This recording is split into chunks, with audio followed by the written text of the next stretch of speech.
Hello and a very warm welcome to all of you. India will look to bounce back after the Asia Cup debacle as they take on Australia at home in a three-match T20I series starting tomorrow in Mohali. It's the prelims before the mains, and India need to iron out some of the issues that they have struggled with in the next 6 matches before the World Cup. They will be buoyed by the return of Jasprit Bumrah and Harshal Patel, but there are still some questions when it comes to the Indian batting. Their opponents, Australia, they've come without some of their key players. So what will be the impact of that on the series? Will India get the answers that it needs, much needed answers, before the T20 World Cup? Let's discuss all of this as we preview the series and the first T20 international that India will play against Australia in Mohali. I'm joined by Ashok Malhotra, former Indian cricketer, former selector. Also, Shubhayan Chakravarti joins us from Mohali. Ashok sir, is the start of a new series. India will look to bounce back, and it's important that they start with a win in Mohali because so much depends on what happens from here to the next 6 games and then to the World Cup in the way they begin at least this series, especially after how they performed in the Asia Cup. See, Neha, the good news is Jasprit Bumrah is back. But he's back from injury, not to forget that. He'll be running in gingerly, bowling very gingerly. He will not be bowling flat out to start with. By the end of third, fourth game, he might be in full flow. And we hope he doesn't break down. And what about Harshal Patel? He might bowl reasonably well in a condition which is suitable for his kind of bowling.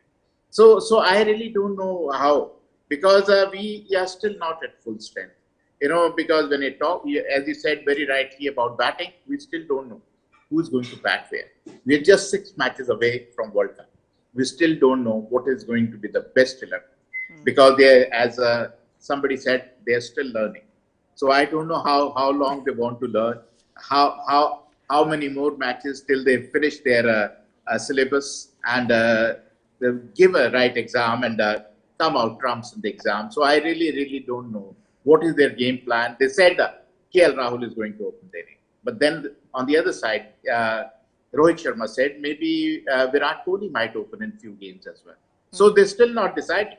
So I really don't know why they are not decided, why they are not sure of themselves. So for me, that is a $1 million question. Although we will win against Australia and South Africa, because 2 nation tournaments, we are a champion side. So in home condition, 2 nation tournament, I think we will probably do well, and we will say everything is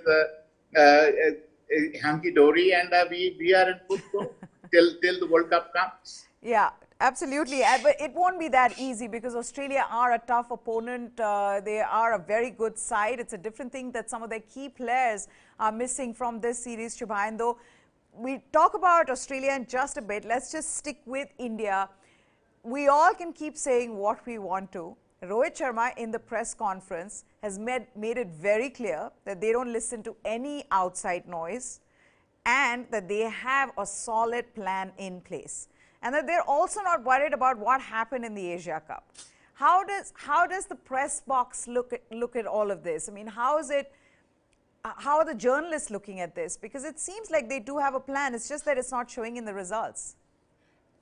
Absolutely, you are spot on, and even Ashok sir was spot on by saying that we don't know exactly what the batting order is. And if we go by what Rahul Dravid and Rohit Sharma have been saying since coming into the scene, that they want a stable team, they want stability in the team, but we still don't know whether you will get KL Rahul consistently opening in the World Cup, or you might even see Virat Kohli open, whether there's a place for Rishabh Pant in the 11 or whether Dinesh Karthik is going to play. So there's a lot of question marks still in this spot selection, in terms of spot selection, and going by what Rohit said, if I have to quote him, he said, "Jo khichdi pak rahi hai, wo hame pata hai kya pak rahi hai." So wo kya khichdi pak rahi hai, we don't know. And you said that going by the results, India are a great team on paper.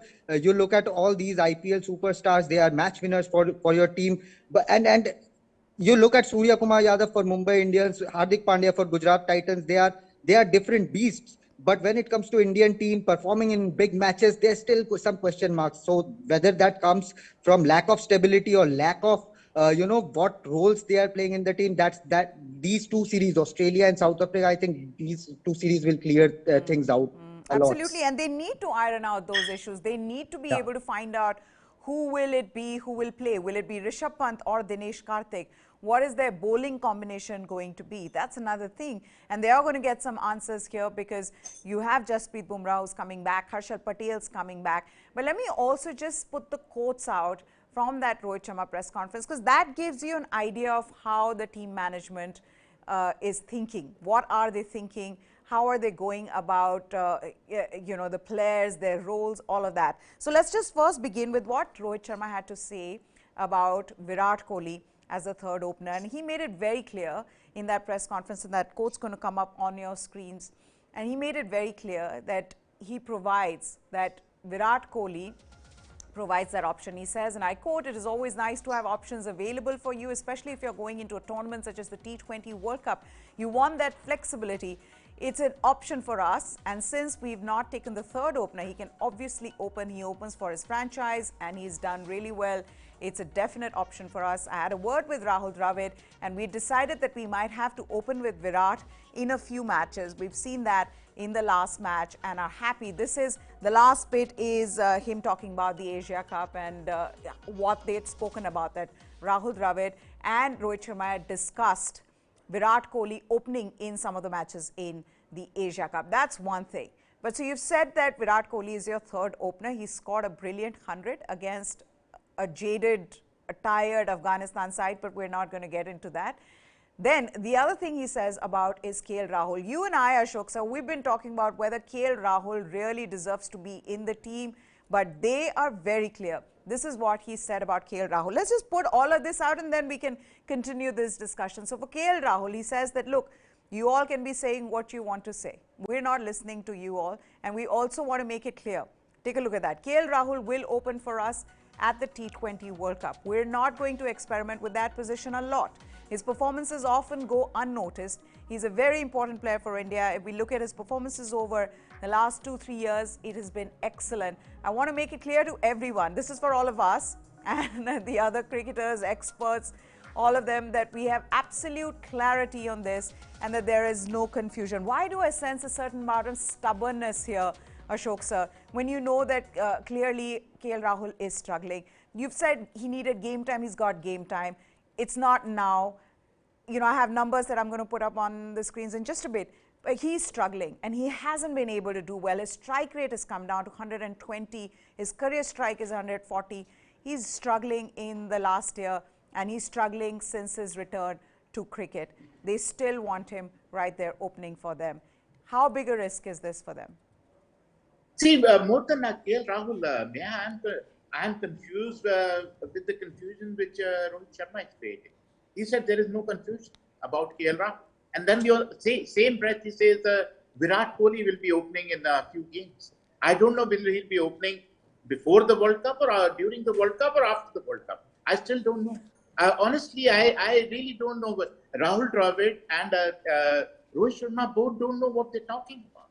You know, I understand you are backing the guys. When Subhain said the people are champion players, Surya Kumar Yadav, Hardik Pandya, but they are not heroes of this inning. They are not the winners. The winners are going to be 1, 2, and 3. These guys are support actors. Be it Surya Kumar, be it Hardik Pandya. What we are concerned about is the top 3. There's still confusion in the language of the skipper. You know, when he's on one side, he says KL Rahul, there's no confusion. On the other side, he says, no, we might open with Virat Kohli. He's spoken to Rahul Dravid. So it is the team management decision. I really don't know what they are up. So, I'm just going to clarify this. The sense that I got after watching that press conference of Rohit Sharma is that the part that he's talking about Rahul Dravid was for the Asia Cup, where he said that we had decided in the Asia Cup that we'll open with Virat Kohli in some of the matches. But having said that, he also went on to say that after the way he's played in the Asia Cup, he is definitely an option for us as a third opener. So yes, he is an option. Whether they're going to play him or not, that's for for us to see. Well, for us to find out. I understand. They talk about KL Rahul, but they are not talking about the plan B. Yeah. After exposing KL Rahul and Rohit Sharma bat again, score with 7.5 runs and over, get 80 for 1, 80 no loss. Then what is your game plan? Are you going to go with Virat Kohli still? I really don't. I will not understand what is their game plan. For me, last 10 overs, you're talking about at least last 5, 10 and over, minimum 10 and over. It goes to 12 and over. So that is where you need a big hit, big strikers of the ball. You will have Virat Kohli at number 3. He will probably slow down, and it will put pressure on the other guys. So there is confusion. There's total utter confusion in the batting line. So they don't know, because KL Rahul they are persisting it. But as you very rightly said, is he the same KL Rahul which we all know? Is he the same KL Rahul who does well in IPL game year after year? Because he is still not in top form. And World Cup is a very, very big stage. Tomorrow he might come very good, and a lot of us might have a lot of egg on our faces. But as of now, on form, KL Rahul does not fit in. And then another question for me is Rishabh Pant. What is going to be his role? Rishabh Pant is a flop as far as batting in number 5 is concerned, because when the field is widely spread out, he's not good enough. If he bats in top order, then he might be useful for you. So you're not utilizing the full strength of full ability of Rishabh Pant. So these are few things which I don't know. They have to fine tune. There's still a lot of jigsaw puzzles still not fitted in this puzzle yet. Yeah, for all those people now are wondering what are these numbers that I wanted to put up about KL Rahul. If you do a little bit of digging, you also realize that KL Rahul hasn't been exceptional against Australia and hasn't done well in Australia. And those numbers are going to come up on your screens. And why I'm just putting it out there is because KL Rahul is a brilliant player. No one's denying it. But KL Rahul on current form, can he go and play like what is expected of him? In overall T20 career, average is 39.26. But look at that strike rate of 140.91. This goes down substantially versus Australia, 129 and 8 matches. Average goes to 29.28. Now, if you look at KL Rahul in Australia, the strike rate goes down even further. 6 matches, 108 runs, averages 21.60, strike rate of 112.5. He doesn't like batting in Australia as much as he likes batting in India, as much as he likes batting, anywhere else. But in Australia, KL Rahul, and those are his numbers this year. In the 5 matches that he's played, he's striking at 122, which is significantly lower than his career strike rate. And all these numbers, Shubhayan, they do not work in favor of KL Rahul. And I also feel like the T20 game has changed so much. It's changed from even 2018 to 2022. Leave 2014 and 2012, 2018 to 2022. From the last World Cup to now, I feel like so much. I mean, Australia have included Tim David out of nowhere because of what he can do, because of how he is changing the T20 game and the way it should be played. I mean, he's not from their system. He's just come out of nowhere. And, Australia have just sort of opened their arms out to him because they know what he can do. That's how much the game has changed. His lowest strike rate amongst all the leagues that he's playing is 140 odd, and his highest in IPL is 216.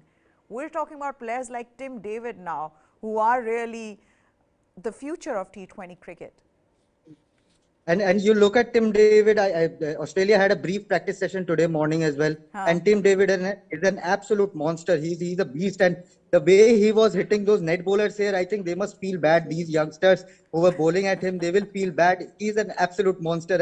And I'm particularly looking forward to see Tim David against India here in Mohali, where the ball has a good bounce. And Tim David, we all saw what he can do. And that's how T20 cricket is being approached by top teams. When you look at England, they have brought in Alex Hales, and they didn't wait as soon as Johnny Bairstow was out. So England are banking on Liam Livingstone as well. Yeah. So these are all power hitters. And when you look at the Indian team, you have good players. You have top players like Hardik Pandya in the middle order. You have Surya Kumar Yadav. You have the Dinesh Karthik. But you don't have any player who can, just smack the ball from the word go. And that is, I think, a bit of conservative approach from the Indian team.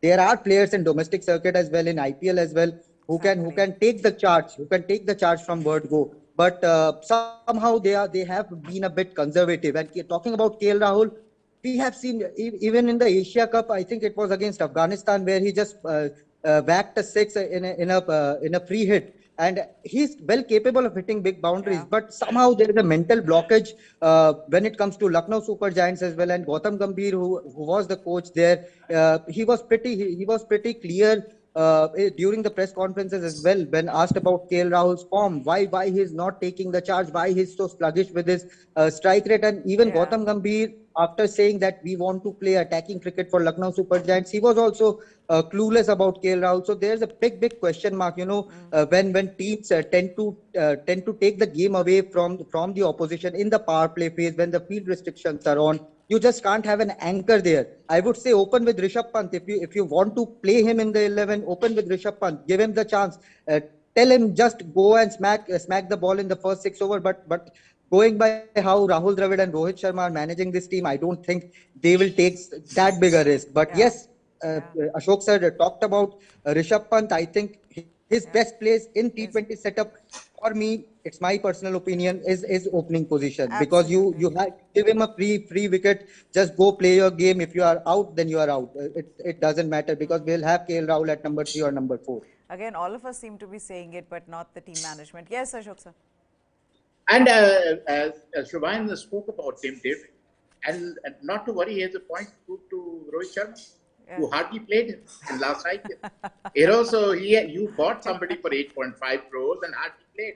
That shows, I'm saying old-fashioned, he's saying conservative, but we both mean the same thing. The fact is, Rohit Sharma and Rahul Dravid, they belong to 2000. They don't belong in 2022.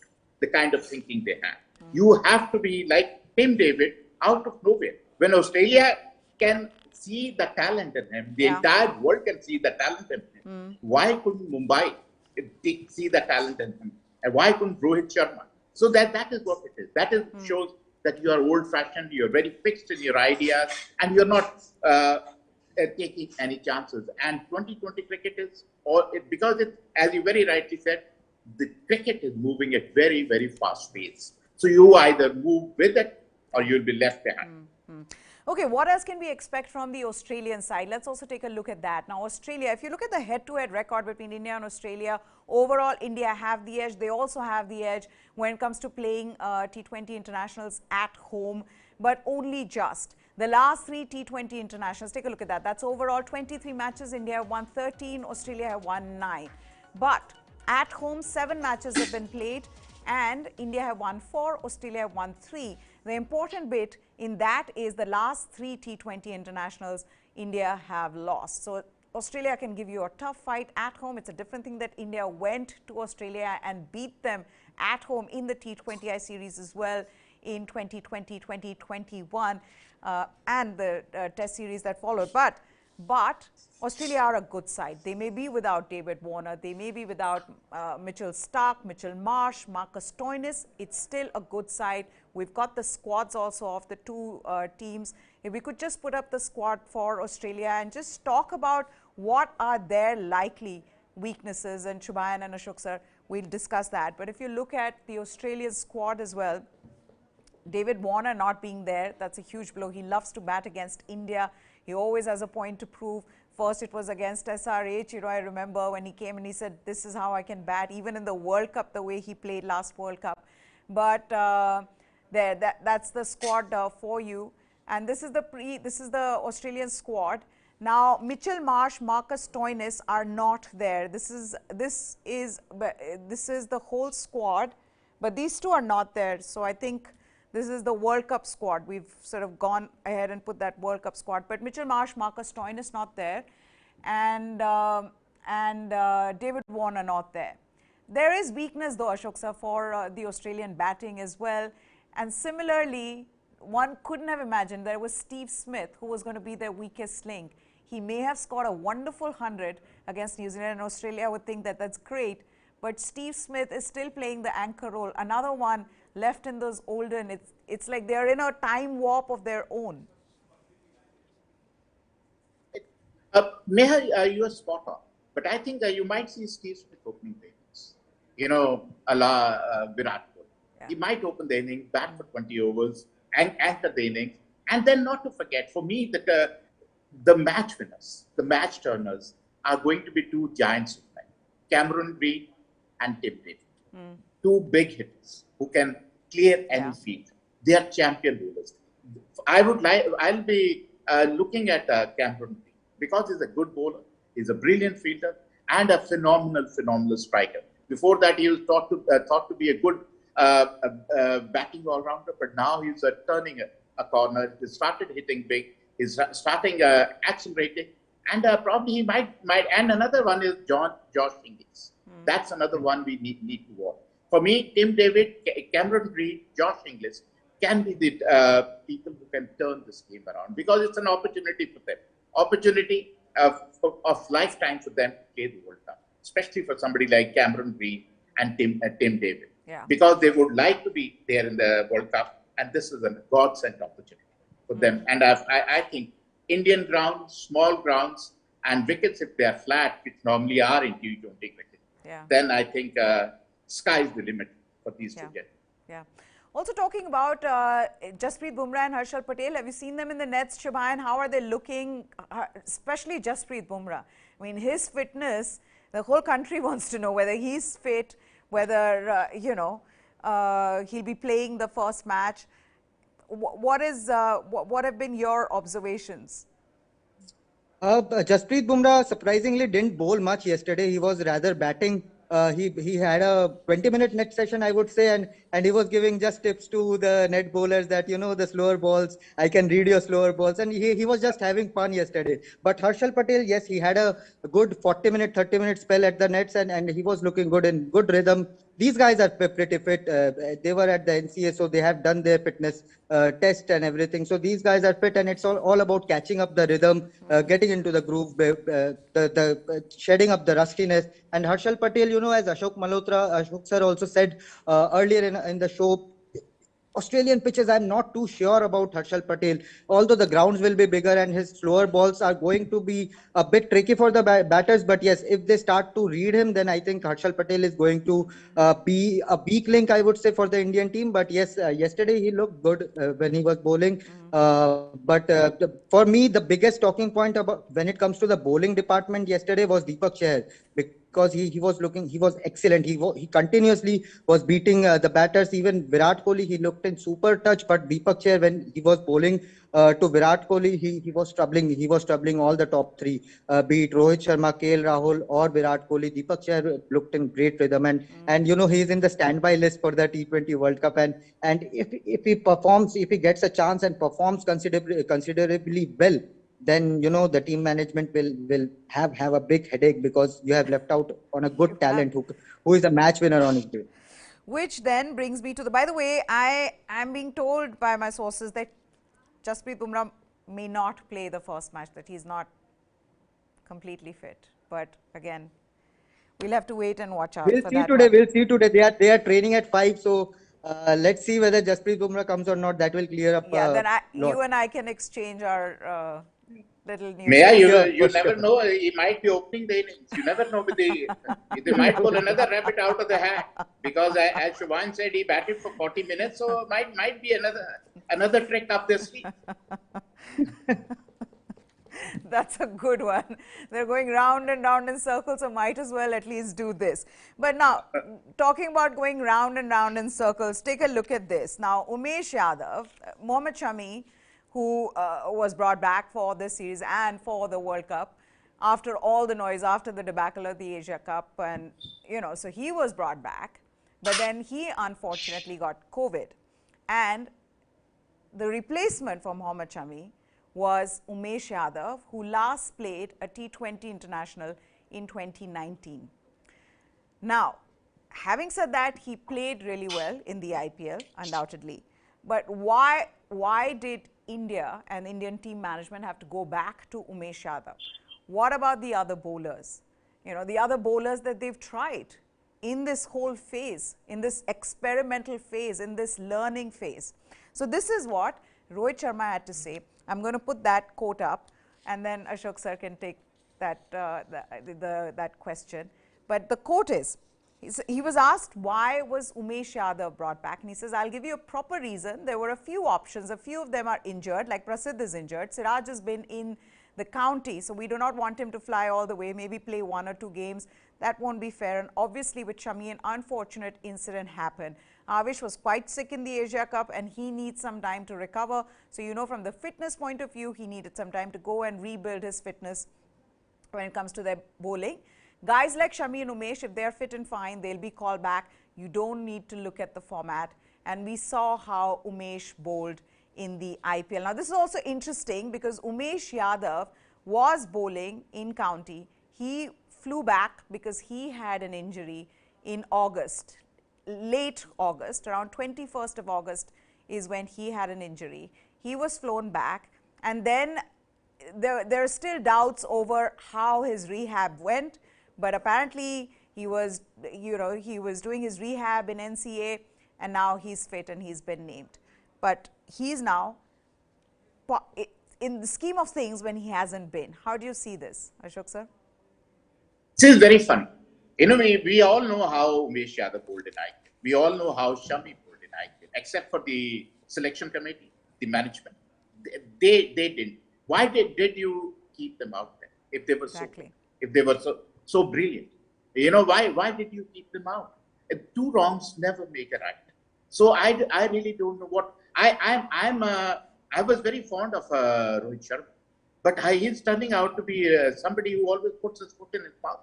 You know, he's that kind of a character. He says something, means something, and I really don't know. And I think, God forbid, if India doesn't do well, then Rohit Sharma will have a lot to answer. Rohit and Rahul Dravid will have a lot to answer. So I really don't know how it is going to be. If Umesh Yadav is good now, he was good before. It is not that he's good now. So he was always good. So for me, it is surprising. Why didn't you go for somebody like Imran Malik, somebody like Mohsin Khan, somebody the younger lot? If Shikhar Dhawan is out of reckoning because he's 36-year-old, then why are you going back to Umesh Yadav and Mohammad Shami? Why don't you go for younger lot? So I cannot understand the game plan, the strategy of this management and the selection committee. They say something, do exactly the opposite. And Bumrah, as we all know, is still not fit. Believe you me. And I hope he is fit before the World Cup. They're wrapping him in cotton wool and hoping he does not break down again. So that is going to be $1 million question. If he's not fit, Meha, who is going to bowl? Who is going to bowl and slog over the last 2 overs? Supposing us bowl the 2 overs, who is going to bowl those 2 overs? Yeah. Not Harshal Patel, not Bhuvneshwar Kumar. Then who is going to bowl those 2 overs? So we don't have a game plan in place. And I am really scared of this Indian team. I hope they prove me wrong, that they surprise us, all of us. We all are behind them. But I don't see it happening. Yeah. I think because... No, that's the sense that one gets, Shubhan, as well. I mean, you're looking at a team that did everything in terms of experiments. They said they're going to go play aggressive cricket. They said that they're going to change the team, the way they approach their game. But what we saw in Asia Cup was far from what we expected from this team. On top of that, you've tried everything when it comes to your bowlers. But now you're in a situation just less than 1 month away from the World Cup where you don't have your death bowlers sorted out. And to me, that is, for a team like India, it's really shocking and disappointing that if Jasprit Bumrah is not fit, what are you going to do? I mean, who is your death overs? And Arshdeep, I mean, hats off to him. First year in international cricket, and what he's been doing has been incredible. I can only imagine what would have happened had Arshdeep not bowled and continued to bowl like the way he's doing in the death overs for India. Who would it be then? Absolutely. See, Arshdeep has been fantastic, and in death over especially, we all know his quality. He can nail all those 6 Yorkers in an over, and he is a special talent when it comes to death bowling. But Jasprit Bumrah, he has a different reputation. He's a champion bowler, and if your Jasprit Bumrah is not fully fit, the other team, the opposition team, will have a psychological advantage there because Arshdeep, for all his quality, for all his great performances, he's still not Jasprit Bumrah. that psychological advantage the opposition have. For example, South Africa is in India's group in the T20 World Cup. If your Jasprit Bumrah is not fit, your Rassie van der Dussens, your Temba Bavuma, your Quinton de Kock, they will be absolutely confident. They will say, okay, let's hammer Arshdeep for the first 2 overs, and let's see, we'll defend his last 2 overs because he's very good at the deaths.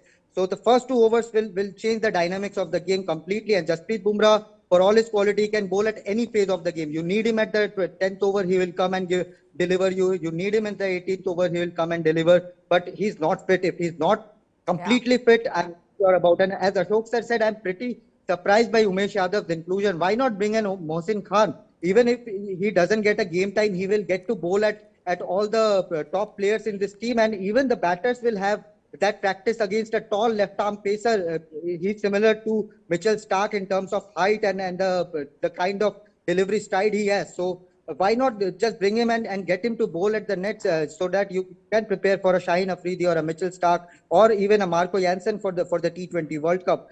Umesh, he has bowled well, but he's your power play bowler. Even if he gets a game, he's your power play bowler. He picked all his wickets in the power play in the IPL, and even in the Royal London Cup in England, he was one of the highest wicket takers. He was picking wickets in the power play. But as soon as your power play ends, Umesh Yadav is a completely different bowler, and it won't be surprising if he leaks 30 or 35 runs in his last 2 overs. So I'm sure about the selection. Yes, I agree with Ashok sir. You could have brought in Umran Malik. He's, I guess, busy with the India A team, so he was not available for this one. But Mohsin Khan would have easily I'm come. sure he could have been available if they wanted. Definitely. I mean, come on, Shumayan. And he didn't play. He hardly played for India. Yeah. Imran Malik hardly played even for India. I mean, how can he go down in pecking order? So much in pecking order. Yeah. He's not even in India. And so I'm amazed with this selection team. Yeah. And I mean, when you're bowling that fast, you're going to have some bad days. You'd rather punt on someone like him who's bowling 150 plus and rattling the opposition than have a bad day. Yes, Shubhan. Yeah, you remember Sean Tate from Australia. He was pretty expensive during all his bilateral series, but he gave Australia a World Cup, a T20 World Cup. He was phenomenal when Australia won the T20 World Cup, I guess in 2009 or 2009 or 10. So he was a match winner then. So you have to bank on your X factor bowler. India don't produce 150, 155 kph bowlers, and if you have that sort of quality, take him, carry him, make him play in the lesser matches, the lesser important matches, and give him exposure so that he can play for the 2023 World Cup or 24 Champions Trophy or 25 T20 World Cup. Give him that exposure. Why carry an Umesh Yadav there? Yeah. Absolutely. I would love to see Shubhayan as one of the selectors. I mean, he's speaking very, very good language. Believe you me, he's speaking perfect language. Because Umran Malik, I have never seen any Indian bowl 150 plus. And he's bowling 150 plus in Indian conditions. Australian conditions might go to 155, 160. Yeah.